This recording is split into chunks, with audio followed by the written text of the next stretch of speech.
অচেনা থেকে চেনা হয়েছিল একদিন, আবার নিজের খামখেয়ালিতে চেনা থেকে অচেনা হয়ে গেলে।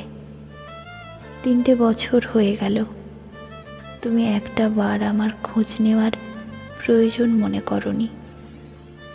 আমিও দিনের শেষে নিজেকে অন্ধকার জগতে মানিয়ে নিয়েছি। হঠাৎ তোমার এখন মনে হয়েছে আবার চেনা মানুষ হতে, কিন্তু না, আর না। এই চেনা অচেনা খেলায় আমি যে আঘাত পেয়েছি তা এখন পর্যন্ত মনে আছে, তাই আর নতুন করে কষ্ট পেতে চাই না। আমি এখন অনেক ভালো আছি। দিন শেষে স্বার্থ ফুরিয়ে গেলে সবাই অচেনা হয়ে যায়।